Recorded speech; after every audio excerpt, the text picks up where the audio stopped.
Good afternoon. Thanks so much for being here today. I'm Stesha Brandon, the Literature and Humanities Program Manager at the Seattle Public Library. As we begin today, I would like to acknowledge that we are on Indigenous land. These are the traditional unceded territories of the Coast Salish people, specifically the Duwamish people. We honor their elders past and present and thank them for their stewardship of this land. Welcome to our celebration of World Poetry Day with civic poet Jordan Imani Keith, presented in partnership with Seattle City of Literature. We'd like to thank Author Series sponsor, the Gary and Connie Kunis Foundation, and the Seattle Times for their generous support of library programs. And additionally, we're grateful to the Seattle Public Library Foundation. Private gifts to the foundation from thousands of donors help the library provide free programs and services that touch the lives of everyone in our community. I have a couple of quick announcements before we get started. Toward the end of today's event, we'll have time for your questions. You can type your questions in the Q&A box at the bottom of your screen at any time during the program. And I will mention that I was having some issues with Zoom being able to chat directly with patrons. So if you have a question, rather than raising your hand, I ask that you pop it into the chat or into the Q&A because then I can write back to you to answer any questions that you might have. But if you have a question for the panelists, pop those into the Q&A box at the bottom of your screen at any time during the event. And then after the program, we are interested in hearing from you, and we'll be posting a link to a survey in the chat at the end of the event. You'll need to copy and paste that link into your browser window after the event's over to fill out the survey.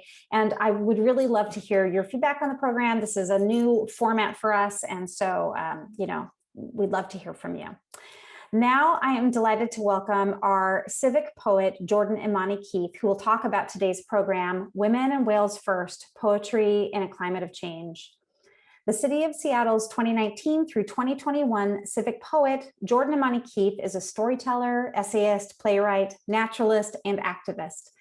A student of Sonia Sanchez, Jordan's TEDx talk, Your Body of Water, was the theme for King County's 2016 through 2018 Poetry on Buses program, and it won an Americans for the Arts Award.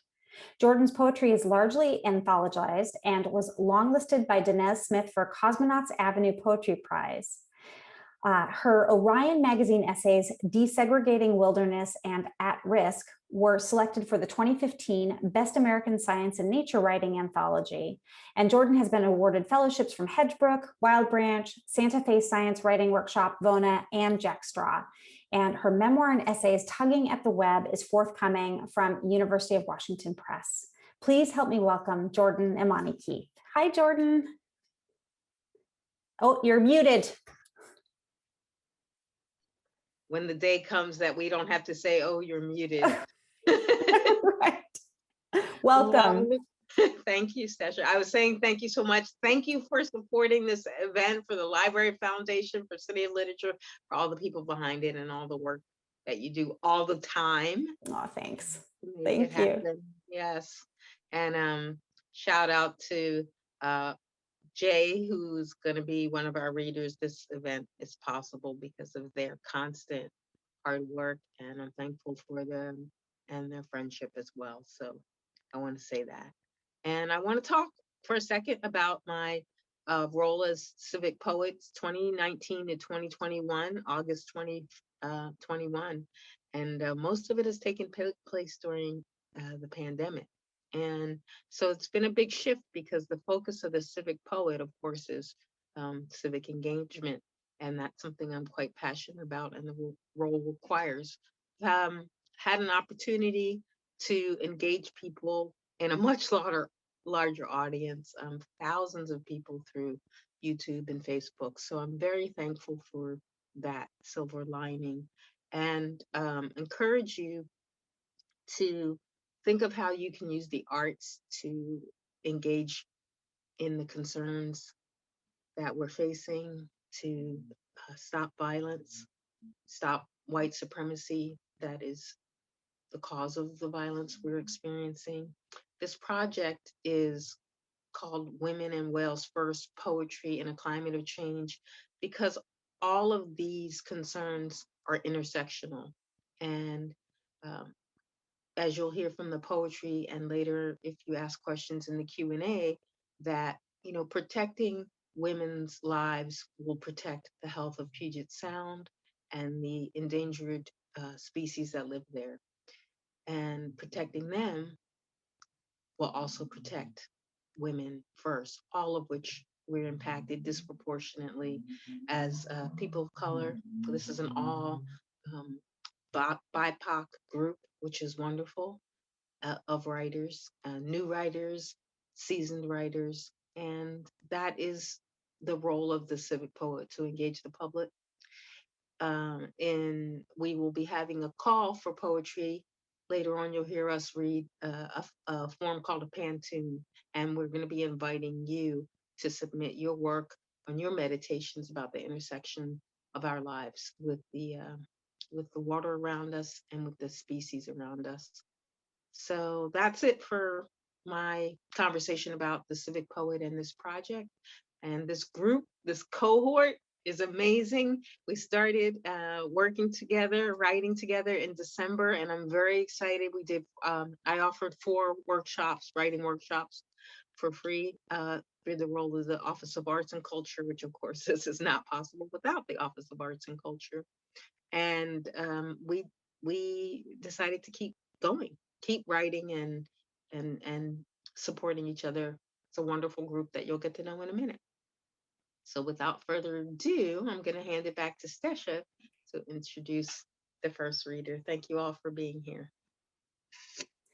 Thanks so much, Jordan. And as Jordan mentioned, the format will be an opportunity to hear poetry from each of the members of the collective, and then the group will come together at the close of the program to read collective Pantun. And so we get to experience the best of both worlds, their individual work and then their work as a collective.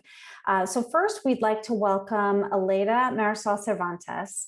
Aleida is a self-identified third world woman who grew up in a small town in Guadalajara, Mexico. Aleida is a TEDx presenter and poet who doesn't read her poetry out loud very often, so this is a special treat. And in collaboration with people that she admires, she co-wrote and published a chapter in the anthology, Gendering Globalization, Globalizing Gender, Post-Colonial Perspectives. Aleida was also a Tin House Workshop attendee and DreamYard Fellow in 2020, a scholarship recipient for scholarship from Frost Place Conference in 2020, and the International San Miguel de Writers Conference. So welcome, Aleida. Thank you so much. So happy to be here with people I love and admire, and just really grateful for this collective because it's taught me a lot about writing and poetry. So I'm going to read a poem I wrote after I took a class with another poet I really admire, Juan Felipe Herrera. I think that a lot of us who write poetry often feel inadequate sometimes because we don't have an MFA or we can't afford the writing workshops or the writing classes. And after taking that class, I understood that poetry is free because it's made out of the soul of our communities. It's made out of us, right? So it should never be expensive, or it should never be not accessible. But yeah, the title of my piece is Flavorful Ink. Poetry is not about rhymes and words. I love it more than I like theory, perhaps more than fiction. Definitely more than science. It is a body made of experiences, a hyperbole, an anecdote, an illusion of a passion. Pictures smashing together, sexual and non sexual. It is a lotus flower, other times an opal in the desert. Poetry has no gender, no nationality, no home. Poetry is not for the rich. It is not for the privileged. It is not for those who don't. Poetry, you won't find it in a hipster coffee shop with metal chairs. You won't find it in expensive class with a professor making you feel small, stupid, inadequate. You won't find it in $100 notebooks or in the big publishers. Poetry is what screams inside of us, in the middle of the fields, between pesticides and long hours, and the receipts of what others buy but we can't ever afford, and sticky notes of the jobs that feed us, and the jars of the food we don't eat. Poetry speaks back to us, using all languages, using no language. Poetry is a collection of anything and beyond. Poetry is the memory of this world. So I praise poetry and the poet, I pray those who read it and don't judge it. I pray those who play it, wreck it, destroy it, who judge it again. I pray those of us who know, who find poetry written in traces and fragments, staying in the past and moves into the future. In poetry, we live. In death, we poetry. Poetry is poetry. A poem is a song of civilization. We are the poets, and poets, we do what we want. Thank you so much.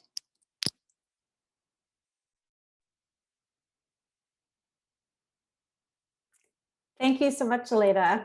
I love that. Poetry is a song of civilization. I love that line.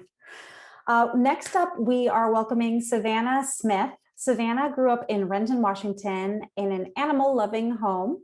Her early exposure to a variety of different creatures taught her that every animal, no matter the size or species, has its own unique characteristics and soul. Savannah is passionate about fostering positive experiences outdoors for BIPOC folks, especially in marine environments. Welcome, Savannah. Thank you for the introduction. I'm very excited to be here and to share some poetry with y'all. This is my first time sharing poetry publicly. Actually didn't really consider myself a poet till before doing this workshop. So I'm excited but nervous. And I have several poems to share with you. So the first one is called Voicemail to Heaven. I am looking for your voice, grandmother. As if I can't look inside, I lost my key. You're still waiting for Sunday or waiting for someday when I realize it's too late.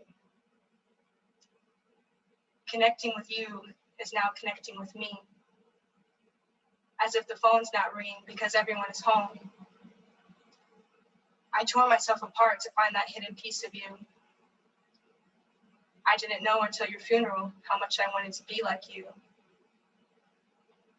If you can still hear my voice, I'm so sorry.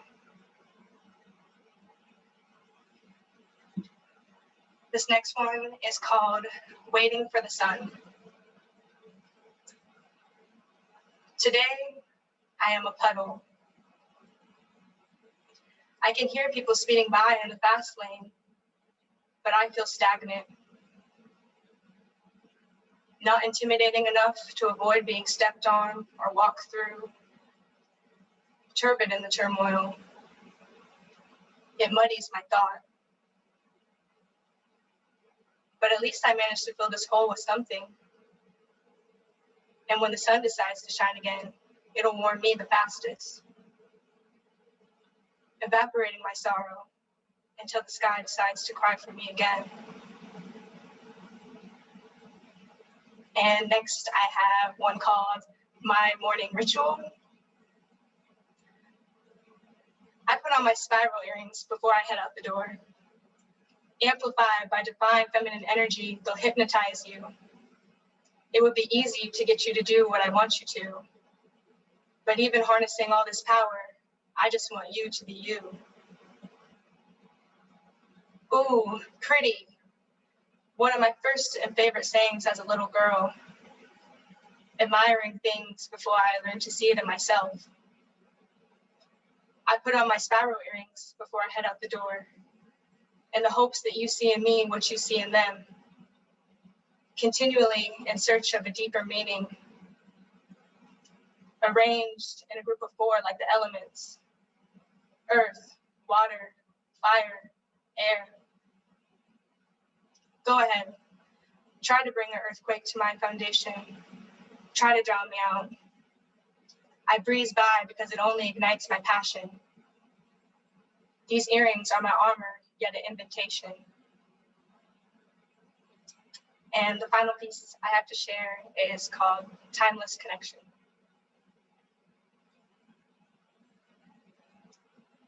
Your heart is liquid gold, turned into a watch. You wore it on your sleeve when you met me. A reminder that all is in divine timing. Arms spread open like the clock at 4:44. You wrap me in them and time stops ticking. Did the countdown end or is it just beginning? Time is an illusion anyway. Past, present, future is you. It's us. We spend lifetimes together, remembering how we learned to love and then loving harder. With you, it's easy. Protected from the delusions of 3D, I love you interdimensionally, endlessly. I've never met a more benevolent being. Self-love complemented by you is everything. Thank you so much. Thanks so much, Savannah. Our next reader is Ebony Wellborn. Ebony is originally from the South, but's been an active community member in King County for the last 3 years. As her life has progressed, Ebony has learned just how interconnected we are with our non-human friends. Welcome, Ebony. Hi, I'm so glad to be here. Yeah, to tell you just a little bit more, I haven't been here in Seattle for very long. I've been over here for about 3 years now. In my time here, I've actually created a business with Savannah, the one who just spoke. It's called See Potential. We focus on the representation of BIPOC within the maritime industry. So we work with youth to foster that initial appreciation for marine ecosystems. And then we work with maritime industries on their workplace culture to make sure that it feels inclusive and safe, which allows for BIPOC retention. And so I'm kind of making my home here is probably the moral of the story. And my poem actually kind of relates to how I've been dealing with being so far from home, but also trying to find my place here and just being quite torn between the two. So my poem is called The Voyage Home. Captured in the waters of discovery and curiosity, my mother calls me home. Where the water flows freely, where my thoughts understand the frequencies yet told. My mother calls me home, saddened by my voyage. Time relentlessly moves, just like the water flowing free. Saddened by my voyage, I try to take the long way home, a sacrifice for love. Time moves quickly. I try to take the long way home. My people need me. I respond to the call for comment. Like a river dammed for human consumption, a sacrifice for love. Thank you.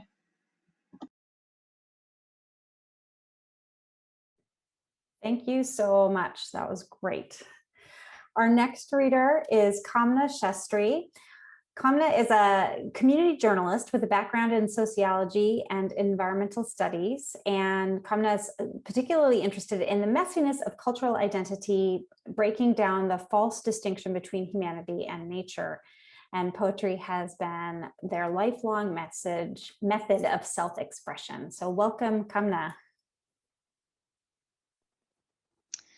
Thank you so much for having me, and I'm really excited to share a couple poems with you all.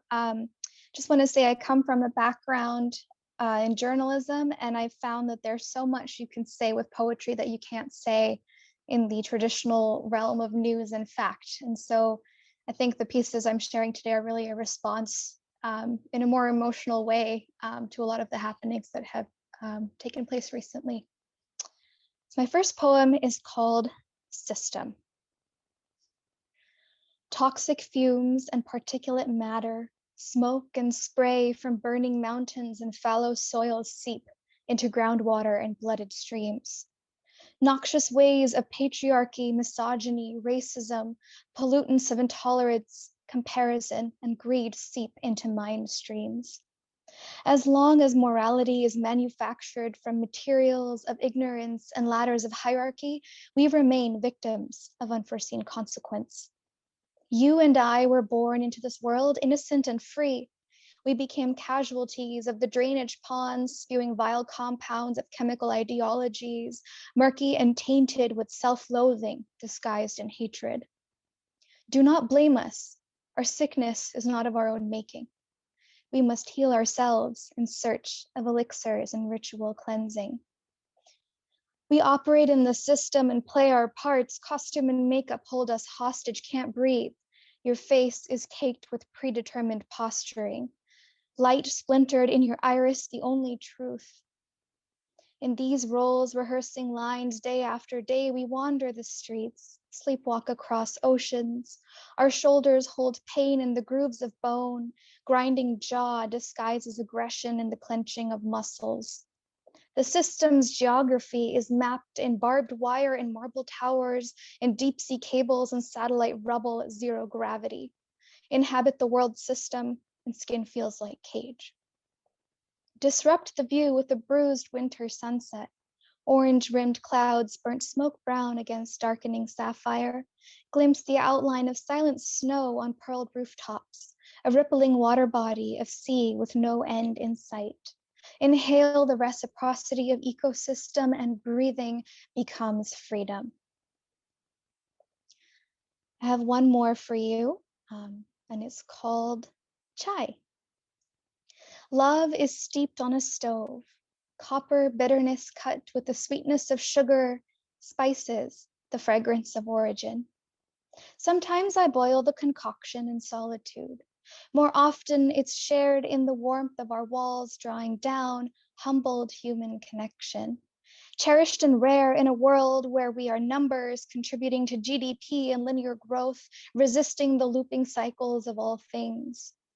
In this world, we are counted and sorted by the pigments of our superficial skins and shiny illusions of merit and accomplishment built on the shoulders of enslaved humanity. Our heart souls are as much commodities as ponderosa pines timber and seals hide. Our children become automatons to program through years of white-brained washing. Our elders discarded when their productivity dwindles in negative correlation to wisdom-laden wrinkles. Our bodies are cages to do the work of others, assessed in accordance with what is and is not acceptable. Sometimes I close my eyes, cease to feel the limits of me and you, human in nature, body and spirit, scramble up the atoms of all beings, and we can resemble one another. Our blueprints are made of the same stuff. I resist division with cups of chai poured daily, love simmered on the stove, and my grandmother's sunlit veranda memoried into ritual. Join me at the table as you are. There's enough space for all our ways of being. Thank you.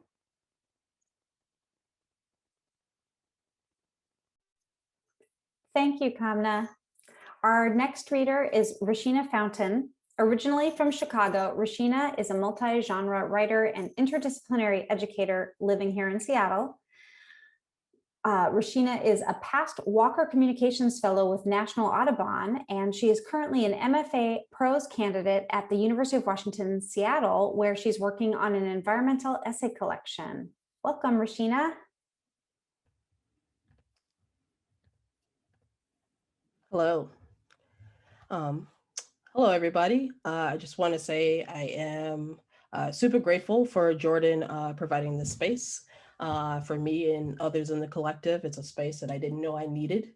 So yes, so today I will be reading 2 poems. 2 of these poems are part of my creative thesis for my MFA at the University of Washington. And the first poem that I want to share is a poem that I wrote to Seward Park, Seattle. So if you haven't been there, it's a wonderful place, and I decided to write a poem to it. Last Seattle's Magnificent Forest. Gone ahead, proudly disguise yourself as time. Stiffen roots and high growth from sharp saw's view. Reuse old wood for rookery's blue siege. Show might against victimhood anyway. If tides turn and moon's free will, hold strong, in calm resist in occupancy's halls. Bloom magnificent spawns that shadow hope on muddy paths, our delayed reaping. Stir brown creepers mimics of bark's hue, for safe feet tickles and stealth to gold sky. Be flora only, canopy so vain, against flows of displacement upstreaming. Let ghost salmon hatch your old growth buds. Go ahead, welcome hope with new rings, survive. And the next poem that I would like to share with you is written to my hometown, Chicago. Um, Hope isn't a vacant lot. In memory, my feet feel planted in place. City soil hugs my shoes. Freedom lives with the gusts of the earth, a celebration of voice that I don't question. You give gifts so gold, a northern cardinal's red hue, my monarch, a butterfly who flew north to dreams anew. Home is where footprints survive and all life thrives. In grief, hovering clouds turn bitter like milkweed. Natural winds blow to the tune of boisterous fire truck sirens. Changing tides carry the screams of lake trout schools. A silent prairie misses dance with bison herds. Growth, a shapeshifter threatens his muse, displacing people, the lands, and more than humans. Nature, now a novelty, so increasingly trendy. Concrete, more abundant than green in my windy city. Home is where footprints survive and all life thrives. In my dream, Chicago blues join the songbirds and melodies of hope. A vision I imagine as skyscraper promises to you the skies. I wish you knew heights and treetop rebellions the oaks and maples offer to the children from our ancestors for the continuation of breaths. I love beyond white picket fences into avenue streets. I re-envision vacant lots as forests, spaces where we can plant new seed. Home is where footprints survive and all life thrives. Thank you.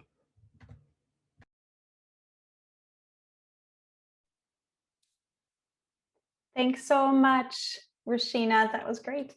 So our next reader is Cheon Kim, who graduated with a BA from the University of Washington. They have worked at nonprofits Powerful Voices and Young Women Empowered, facilitating arts-based and social justice education programs for young people. Kim creates within various mediums, including speculative fiction, poetry, urban mythology, performance, visual, and fiber arts. And in 2015, they were invited to stay at Hedgebrook for a short-term writer's residency. Welcome, Jay. Hi there, everybody. My name is Jay, and I'm just coming to you. I want to be a little bit honest in saying that I'm in kind of a sad space, and also not feeling the most poetic. And so just because of everything that has happened in Atlanta, so I want to be authentic with where my heart is currently. And so with that, and to honor the 8 lives lost and 4 of them being Korean women, I'm going to share with you a poem about Korean futurisms, and it's a bit of a prayer for me, and so I'm going to share it with you today. Hey young world, this is Sansam, coming to you live from the Korean diaspora futurism. Expanded through space and time, our heart open, universe-wide, we almost rock the galaxy. 10 tons of karma we shed of inner gen alchemy. We spoke our dreams, our hearts mend, the water brimmed, the Han thinned, became freedom from all fear, a heart-rich mentality. I want to live in a world where the resolution of karma has reached its completion, cause and effect, Korean women free form wild, sexual power comfortable and relaxed, Korean men tender on their own, feeling more than rage, supporting women, protecting women, Korean women supporting women, more men holding hands, people of all genders going about our days knowing safety, walking honest, in broad daylight. I want to live in a world where we let the poison drain out, where Korean women love each other romantically, platonically, where elaborate manipulation run dry, and the next day we all get we need to be free. Free from confusion, breaking down constructs of social order doesn't have to make us less Korean. Fuck that guy Confucius. Family is great, but let's not hold on to these revered moral codes of conduct with benevolence, when in hushed tones we really know how it goes down behind closed doors. Back to essence, forward to matrilineal, next stop the non-line, the zero binary. We have always held down the kut. It's time for Yangbang ruling to see the ruling class always the #1 pimp of a culture. What if it didn't have to be like that? I want to live in a world where Korean men and boys can be soft and kind, where masculine people let the poison drain out, where they get everything they need to be happy and free and share with everyone else. I want to live in a world where my cousins have fathers who have more joy in their eyes than fear or shame, or of a reflection of their sons who are good boys. I want to live in a world where Korean boys can be whole and Korean girls can be protected and run wild and free and speak their whole minds. I want to live in a world where our Koreanness and our memories of war becomes mundane, dissolves past identity grasping. I want to live in a world where we understand that Tongil, that Korean peace cannot be cultivated in a world of constant warfare and nuclear arms struggle, cannot be cultivated in hushed tones while all of our neighbors, the indigenous worldwide, are crying out, met with violence and disrespected. I want to live in a world where we are so full of love that all Han of all lineages runs empty. I want to live in a world where the absolute necessity for Koreans to understand that empire lives inside the mind, actions, and trauma of how we relate to each other and relate to the world becomes obsolete. I want to live in a world where Koreans' understanding of interdependence is so deep that we know that Korea will never be safe or healthy when our siblings from the Philippines to Puerto Rico to Cambodia to the Marshall Islands, from Libya to El Salvador to Vietnam to Iran, from Palestine to Guam, from Turtle Island to Afghanistan, and from Hawaii to Yemen, Venezuela to Somalia, and Panama remain occupied, remain dumping grounds for weapons of mass suffering and imperialism. I want to live in a world where we understand that the oceans that touch west, south, and east of the Korean Peninsula touch all waters, that touch all lands and all ancestors across the entire planet. Hey, young world, this was Sansam, coming to you live from the Korean diaspora of futurism. Expand through space and time, our hearts will open, universe wide, we almost rock the galaxy. 10 tons of karma we shed of intergen alchemy, spoke our dreams, our hearts mend, the water brimmed, the Han thinned, became a freedom from all fear, heart-rich mentality. Thank you.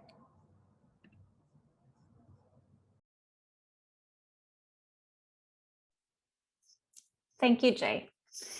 Now I would like to welcome back Jordan, our civic poet.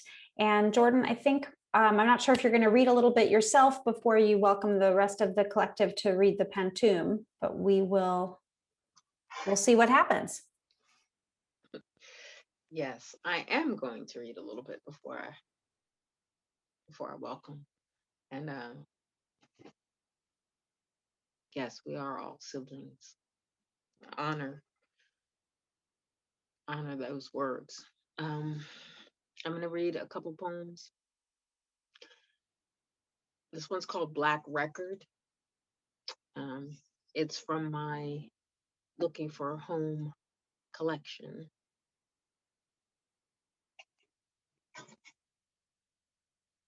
It's only after you notice an ache that you realize it must have always been there.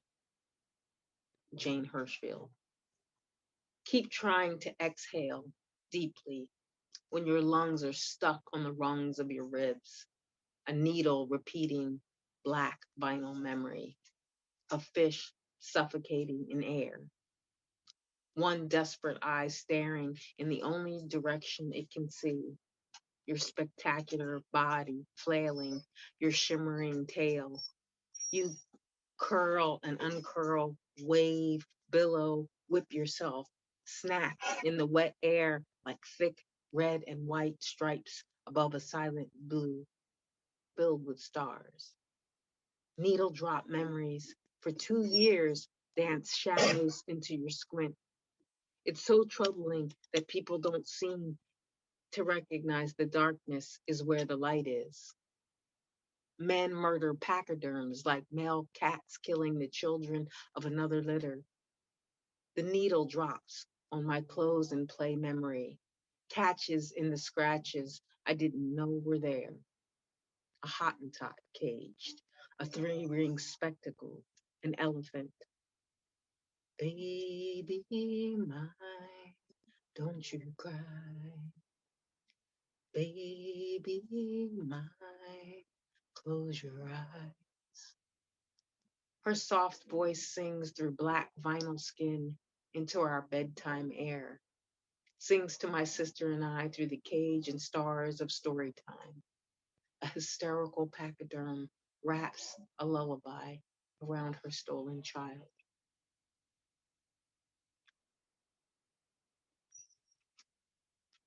What we see in the dark is light. How did you end up here between my fingers? A year like water in my hand, like rain. One bead waiting on an autumn leaf, resisting the fall. Isn't that it? Each of us braced against the wind that hasn't stopped blowing. A woman who wants you to know how old she is, how long she's been waiting to thread the sky with this needle. 2020 came in with a wind blowing out candles so we can see in the dark. At camp, we'd sit in the smell of cedars listening to the night. We'd crunch the white lifesavers to watch the wintergreen spark. Oh, see, can you say what your eyes taste in the dark? Fireworks between your teeth, each part of you trembling with the celebration of cold wind survivors. I came from a people whose ancestors tried on New Year's Eve to put it aside. We worried each time what the next day would bring. Would we awake with our family and kin? 2020 came in with a wind. 2020's been blowing ever since. My neighbors are unknown friends who, in the beginning of loneliness, thawed. Seattle melted into the streets with hellos and how are yous. The people really met, perhaps. The distance, like improv, saxophones, and protests, made us a song walking. 2020 came in with a wind. 2020's been blowing ever since. Like leaves we are, orange, dancing, holding the hand of rain, rising from our knees of smoke, saying, 2021, here we are, becoming. That is what we do. Bust and boom, boom, boom, boom, boom, boom, boom. 2021, we are ready to dance. And the last poem is for everyone. It's called More Trouble Answering the Question, How Are You? I used to be a supercontinent, Pangea, all of my ways being huddled, soothed, surrounded by an ocean of what ancestors dreamed to keep me alive in the amniotic fluid of their resistance. Their molten tongues waited to form me, make me new earth, demand heaven to come down, to put its feet on the necks of my oppressors. All that wishing and wanting to be water walking has broken me. Tectonic, I drift apart from the parts of myself. How cubist I look, I realize, and how sad, knowing you will think I mean Picasso and not who he stole it from. Like me, a person like me, an African, broken, putting myself back together to be art, to see myself, to see my missing self and my missing you as beautiful. Thank you.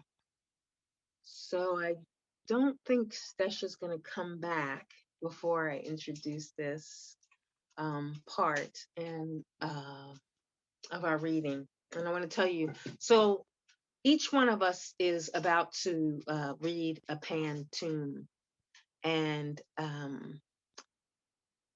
pantun is a Malaysian form, which feels like it couldn't be more appropriate. You'll hear repetition in the poem, which always exists, but you'll notice repetition in this collection because uh, each of us has used one line from the poem that was submitted for the application to be a part of this cohort. So I selected one line from each of the poets, and then we incorporated each other's words because it weaves us together and it weaves us to the whales that we are honoring. So I think I'm introducing our next poet, and we're going to go in the same order you heard us in. So thank you, Alita. Welcome. And wonderful work. That was all of you. Holy cow. I just need to say that because I couldn't type and listen. Thank you all. Thank you, Jordan, so much. So I'm gonna wait for my peers to turn on their cameras. And then I'll start. But really grateful for all of you and really grateful for our writing space. The title of my piece is People of the Well, Sound of a Prayer.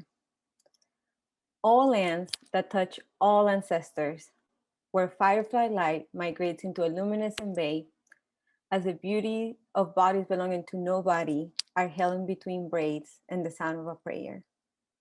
Where firefly light migrates into a luminescent bay, people of the well stuck between seen and unseen are held in between braids and the sound of a prayer.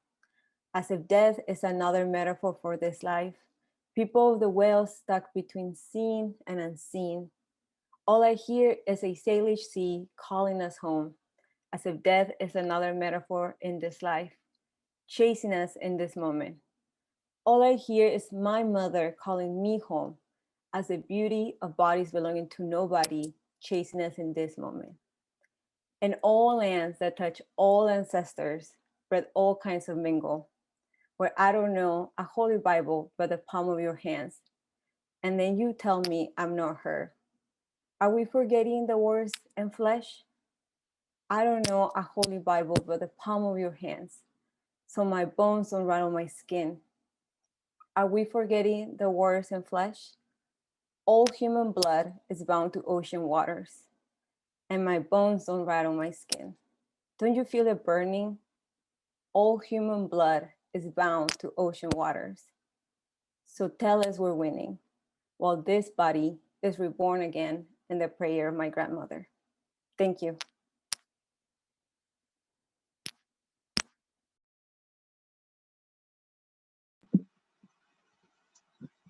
To navigate these waters, how big we must be. Stuck between seen and unseen. Breaths of all kinds mingle. The orca blew life into my flame and it grew. When I catch my breath again, I'll control this fire within. Breath of all kinds mingle. But still, you tell me I'm not her. When I catch my breath again, I'll control this fire within. You can't douse me in the sea of my own emotion. But still, you tell me I'm not her. To navigate these waters, how big we must be. You can't douse me in the sea of our emotion, surrounded by all lands that touch all ancestors. To navigate these waters, how big we must be. Tell us we are winning, chasing this moment of togetherness, surrounded by all lands that touch all ancestors. Ancestors cheer for us, and we keep swimming. Tell us we are winning, chasing this moment of togetherness. Beatings to our heart, but at least we know we're alive. Ancestors cheer for us, and we keep swimming. Seen or unseen, woman or whale, we know you hear us. Beatings to our heart, but at least we know we're alive. You want us dead, so our bones don't rattle our skin. Seen or unseen, woman or whale, we know you hear us. We're surfacing with a thunderous blow, disturbing your stillness, disrupting your silence. To navigate these waters, how big we must be. The orca blows life into our flame so it'll grow, surrounded by all lands that touch all ancestors, stuck between seen and unseen.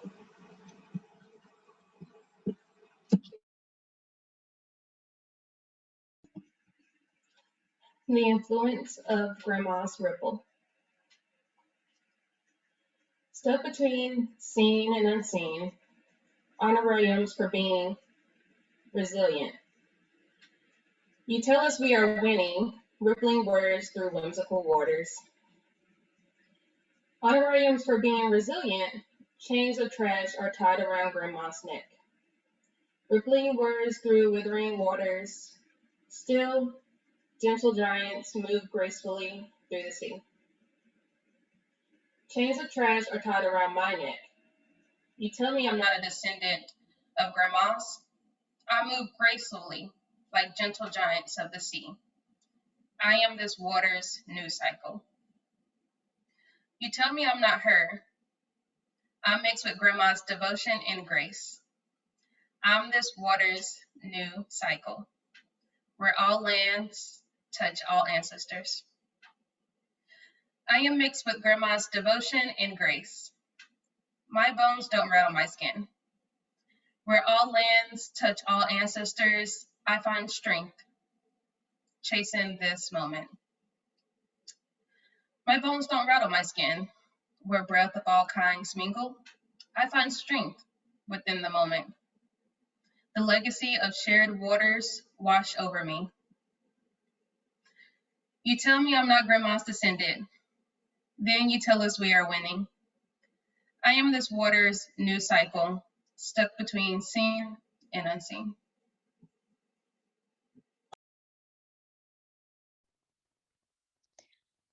This one is called Lullaby for Sister Whale and Sister Woman. All land that touches all ancestors, the shoreline is another kind of horizon. It claims us in between. Song of whale and melody of voice, the ether of sky cycles through sea, you and me. Shoreline is another kind of horizon, fluid, malleable, a border of mind.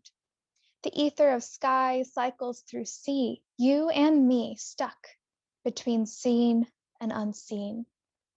Fluid, malleable, a border of mind, you tell me I am not her. Stuck between seen and unseen, putrid pollution stretched upon water, upon blood. You tell me I am not her, so my bones don't rattle my skin, but skin will perish and bones will break through time. The calcium of knuckle is mimicked beneath Sister Whale's fin. So my bones don't rattle my skin, tell us we are winning.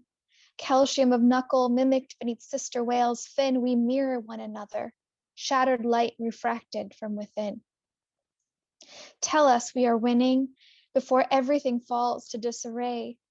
Chasing this moment is time, remember, breath of all kinds mingle.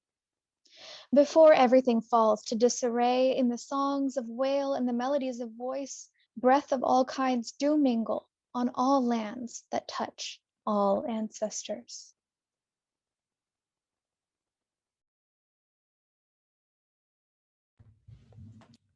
This poem is called A Requiem for a Home. What are the glimmers of hope in changing tides? Dormant dreams can awaken Mount Rainier and Coast Salish land. For now, an overseer directs Salish seas and mamas chasing the moment. A tragedy of gaze stuck between seen and unseen. Dormant dreams can awaken Mount Rainier on Coast Salish land, so songbirds cease to sing the blues for Chinook salmon. A tragedy of gaze stuck between seen and unseen. a requiem for a home on all lands that touch all ancestors. So songbirds cease to sing the blues for Chinook salmon, echolocate missing and murdered women, a requiem for a home on all lands that touch all ancestors, in somber falsetto when you tell me I'm not her. Echolocate missing and murdered women, scream the refrains, tell us we are winning at losing, eluding, in somber falsetto when you tell me I'm not her, when you don't bring her home. Scream the refrains, tell us we are winning at losing, eluding, divest from empty hands that betray breaths of all kinds that mingle when you don't bring her home. I remember her, so my bones don't rattle my skin. Divest from empty hands that betray all breaths of all kinds that mingle, to awaken to Homa, to remember. I remember her, so my bones don't rattle my skin, so my footprints don't complement murky seas. Echolocate missing and murdered women. For now, an overseer directs Salish seas and mamas chasing the moment. In somber falsetto when you tell me I'm not her. What are the glimmers of hope in changing tides?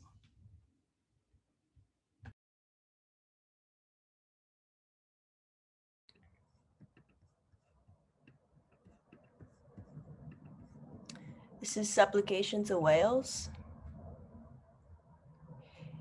You tell me I am not her, all lands that touch all ancestors. You tell me so that my bones don't rattle. My skin is an ocean, just salt water or more whale, seaweed, and sand. All lands that touch all ancestors, stuck between seen and unseen. Is an ocean just salt water, or is it more rock, coral, rainstorm? On Turtle Island, US warships defile the house of a local dragon god. Stuck between seen and unseen, is an ocean just salt water or more rock, coral, rainstorm?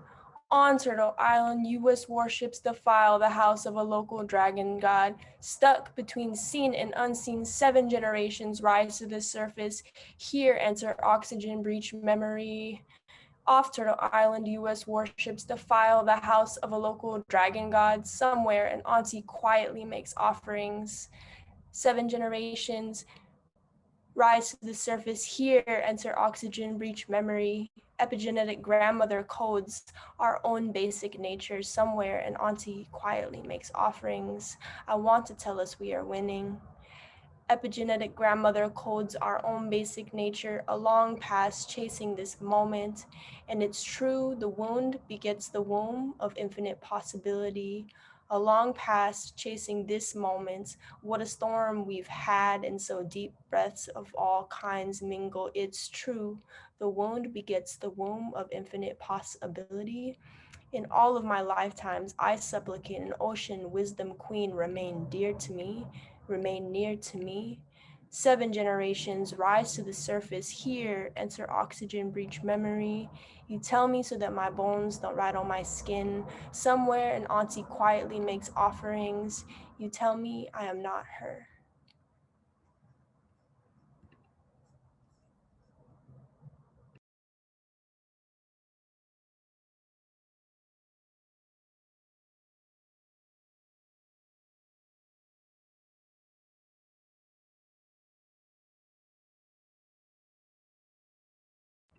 Muted.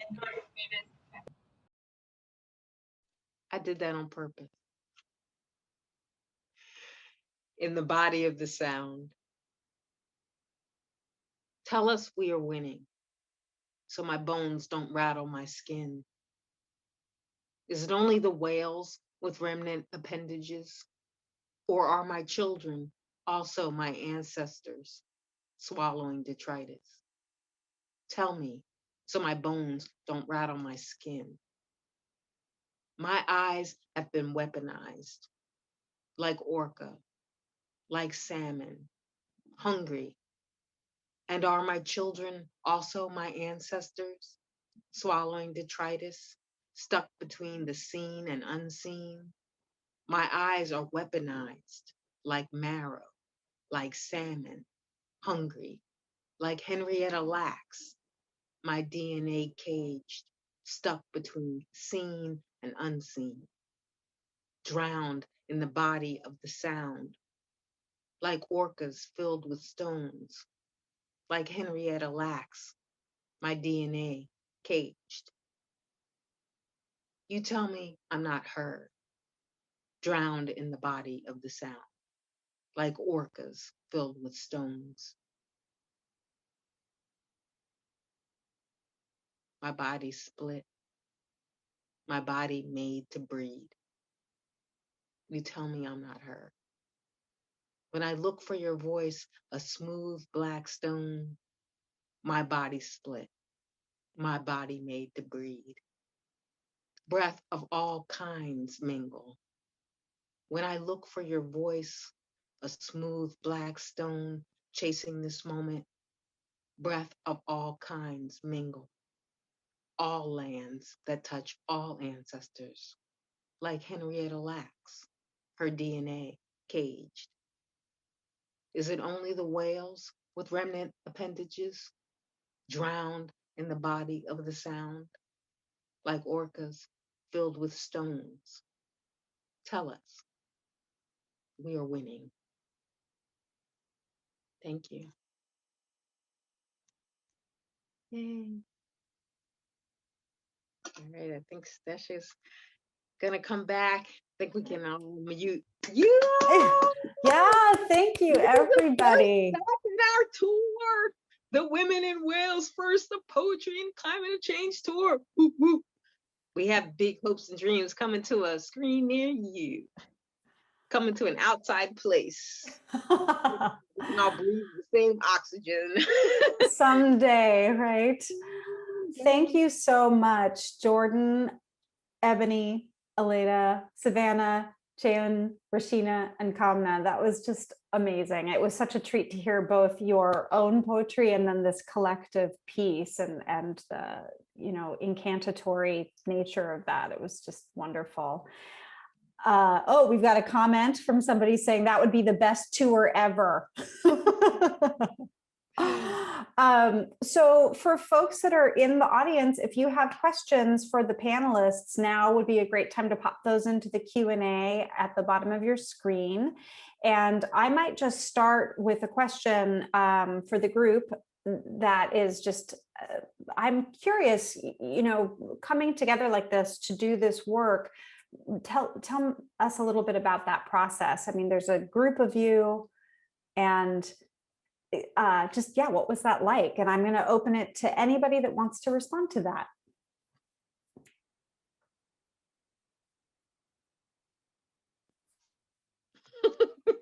I can start. I think for me, it was really empowering because I sit around and think about these issues, or I write about these issues, and writing can be an isolating thing. And to see that other people are thinking deeply about orcas, or thinking deeply about the intersections of our lives and in our environment around us was super empowering. And the normality to which when we came together, it was just normal for us to talk about these issues without having to explain like why we care, or whether that's us sitting around listening to whale sounds and no one finding that weird.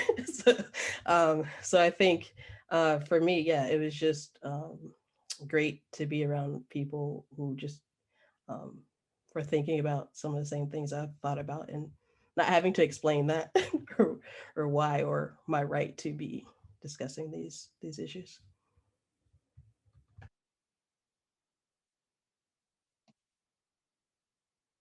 For me, it was very exciting to see the names come across the screen and read people's poems and know that we were going to come together. And honestly, I sort of tiptoed into, I hope I like these people. You never know. And then it turned out not only that I liked them, but it seemed that we all liked each other and had these conversations, and slowly became more familiar with each other in these times. Yeah, it's been wonderful in that, and for me too, feeling very isolated and wondering, does anybody else see that our lives are entwined? So that was part of the call, that you needed to already recognize that that question of, are you an endangered species? You know, you as an individual, which is a question the Urban Wilderness Project has been asking for way more than a decade. So I feel really thankful that the Office of Arts made this opportunity possible, and that the people who responded.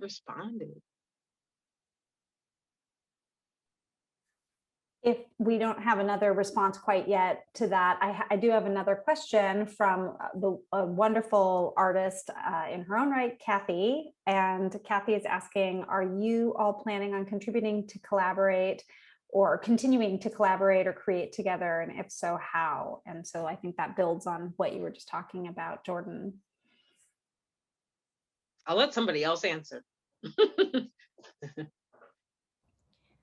Yeah, we are definitely planning on continuing to collaborate. We've kind of formed a little bit of a collective here, which is really cool. So keep your eyes open for Earth Day. We have something in mind, and that's in the works. So keep your eyes open. We're gonna probably have a larger reading and also panel. Also, as Jordan has mentioned, we are doing a call for poetry for Pantoums, because we want to do a collection of Pantoums. So I'll drop that in the chat, where you can kind of view the submission details and that kind of thing. And then also keep your eyes open for Women in Wales podcast, Women in Wales First Poetry in a Climate of Change podcast, which will be worked on with Jack Straw. So yeah.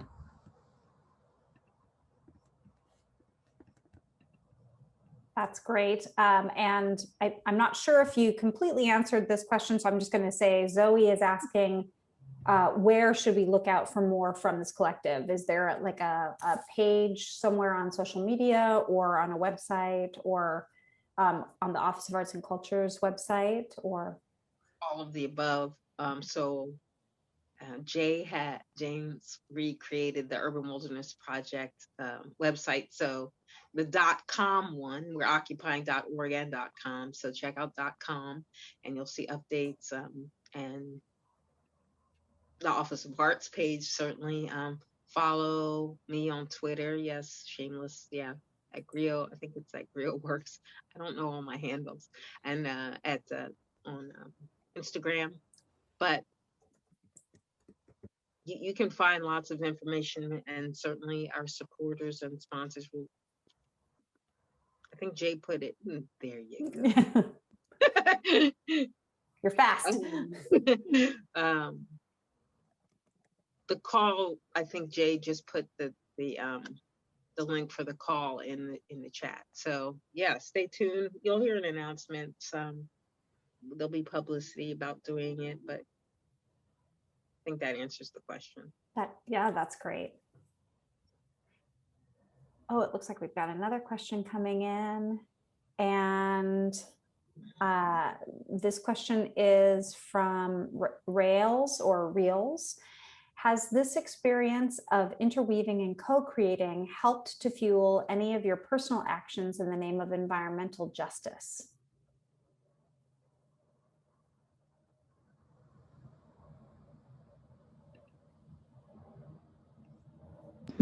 I'd say that it's given me a new way to kind of talk about and connect on these issues with people. Because like I was saying before, poetry is not really something I've done in groups with others before, shared, or even done much of myself. And Ebony mentioned earlier, we started a business of our own, where we really want to help connect BIPOC to marine spaces. So I think some of the stuff we learned in this workshop about how to kind of lead different writing exercises we could use in our business with youth and with adults as well. So excited to kind of process with other people as well.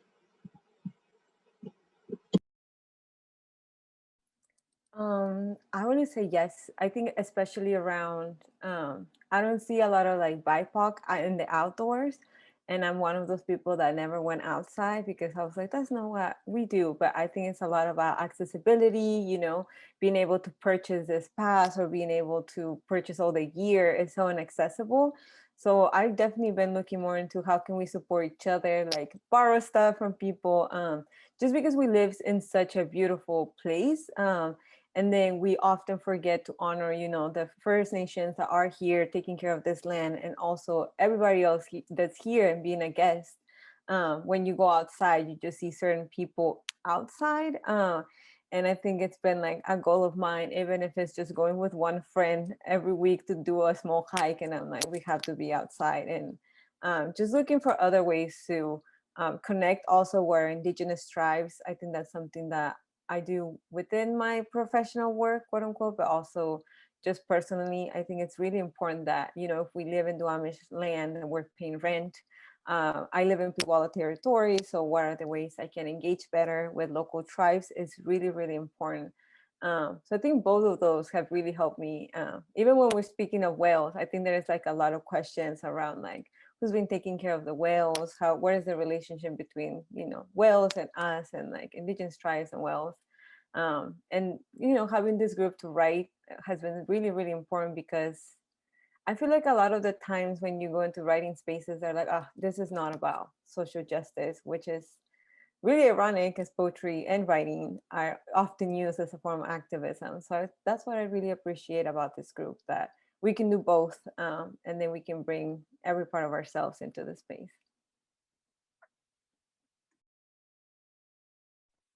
I wanted to Yeah. say, Oh, sorry, oh, Jordan, go ahead.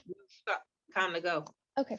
I was, yeah, kind of like Aleda was saying, I was struck by kind of being part of this collective has expanded my thinking around how we often think being active in environmental justice means, like access to the outdoors, and all of that is definitely true. But I also think about how much wisdom there is in all of our backgrounds and our family histories, the cultures we come from.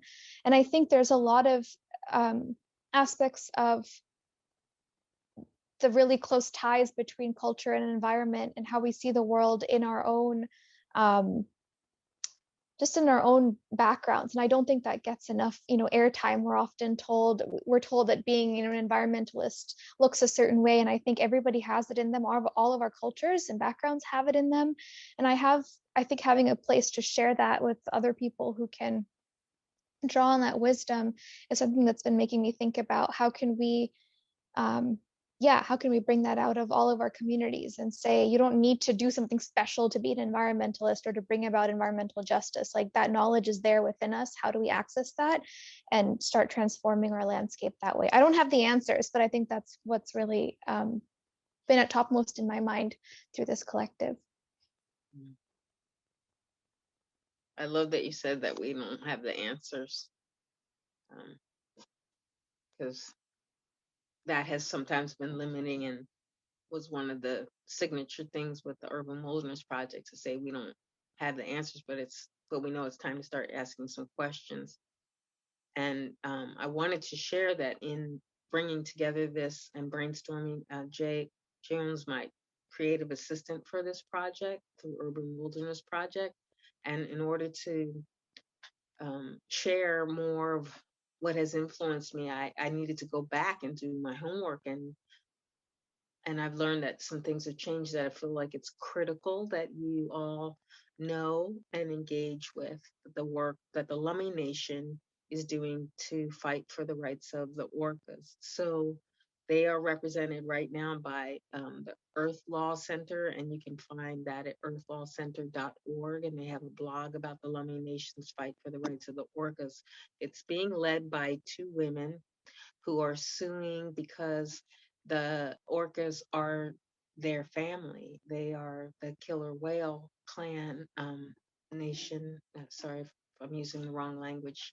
In any of the things I do, it's an accident, not an intention.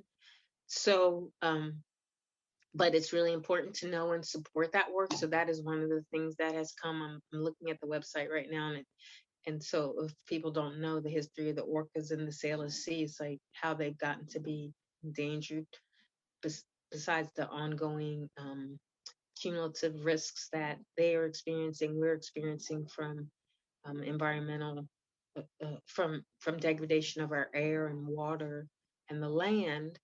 They were, like some of us, our ancestors, captured, and here in the Salus Sea, that had a terrible impact. And one of those orcas that has lived is still in captivity.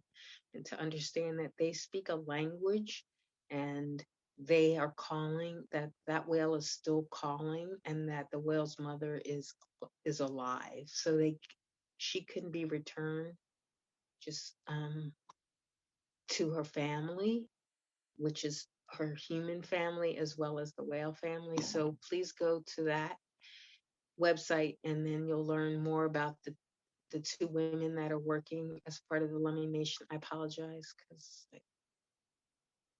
I can't find their names as quickly as I'd like. But and they have she's in captivity in the Sea Aquarium in Miami, and have given her the name Lolita, and it doesn't escape. And it's part of what we've talked about as this pod: women being objectified, women being displayed, the experience that the whales are having is the same. And to begin to dig deep and ask yourself, how is that so? And how does that play out with people of color, specifically as women, this consciousness of supremacy from a European culture that's like, your language isn't valid because we don't speak it. Your way of moving through the world, your family, we can take you, and it has happened to people, as I referred to in my poem, the Hottentot, but it's not limited to the Hottentot, quote unquote. That's a derogatory.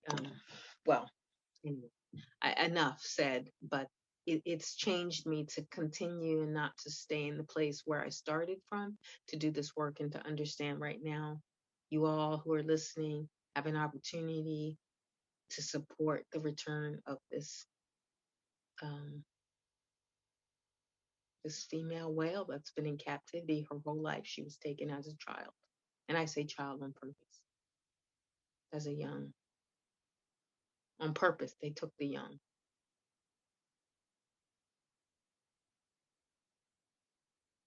Thanks for typing the name.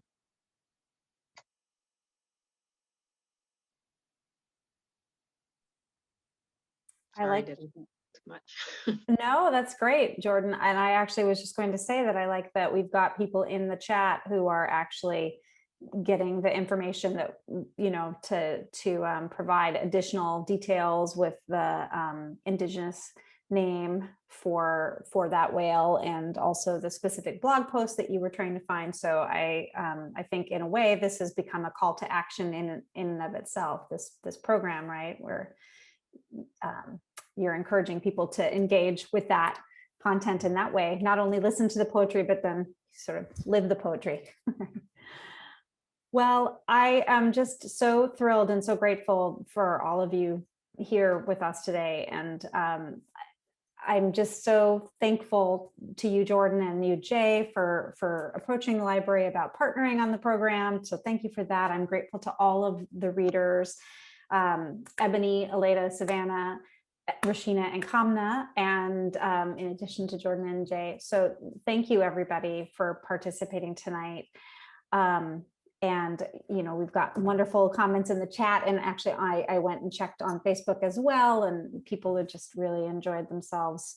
So thank you for that. As I mentioned at the top of my remarks today, we're interested in hearing from those of you who have been enjoying today's program. And so I'll be posting a link to the survey here in the chat, and you'll just need to copy and paste that link into your browser window to fill out the survey. And we'd love your feedback on that. As I mentioned, this is kind of a new format that going digital. And so here, actually, I'm going to do it while we're chatting because there's just one of me here. So there we go. There's the link to the chat. And as Jordan mentioned during her opening remarks, the Office of Arts and Culture sponsors the Civic Poet program. And I just wanted to say thank you to them for their ongoing support of that program and of all of the arts in the city. And Jordan, I heard a rumor that there might be a call for the next Civic Poet, but I wasn't sure what the timing was on that. Do you know? You said August or? Well, hopefully it's more than a rumor. Since I'm the third of this iteration of poets representing the city. My term ends in August with the Mayor's Arts Awards, and hopefully, all will be well. I expect there to be another call. I don't know when. Haven't been told. I'm just focused on making sure that I deliver, and I do want to say that it's not a small thing, that I feel very honored. This is the second time I've been able to serve the city. The Seattle Poet Populist program that started through City Council, Nick Licata served for 1 year as Poet Populist, and this is the outgrowth poet, the Civic Poet, and to be able to serve for 2 years at an insane time in the whole world. Isn't quite how I envisioned it, but Spirit knew what was up, so here I am. Yeah, well, thank you, and we're so grateful that you are such a leader for us all in that role, and grateful to the Office of Arts and Culture for supporting literature in our city. And yeah, so I'm very, and they support all of the arts, but I'm particularly grateful for their support of literature. We're also just so happy that you all are here with us tonight. We're thankful to today's sponsors, the Seattle City of Literature, the nonprofit Seattle City of Literature. We're grateful to the Seattle Public Library Foundation, without whom I would not be able to Zoom with you all, and to the Gary and Connie Kunis Foundation and the Seattle Times. And of course, we're grateful to all of you attendees who have been here with us this afternoon. So please, please, please take a minute, fill out that survey, go to the wildernessproject.com link that we put in the chat. Say that again. It's Urban Wilderness. Oh, urbanwildernessproject.com. Yeah, thank you. And thanks for watching, and we'll see you all next time. Thanks to all of you wonderful readers. I just kind of want to hang out, right? Maybe you can come visit us at one of our, we'll talk to the collective. Maybe you can drop in and hang out with us. Excellent. I love crazy writing exercises. Excellent. I can't wait to see more of what you all are working on. So yeah, hopefully someday in person. Yeah. Well, thanks everybody. And I hope everybody has a good rest of their day, and we'll see you next time. Thank you. Thank you for having us. Bye all. You were amazing.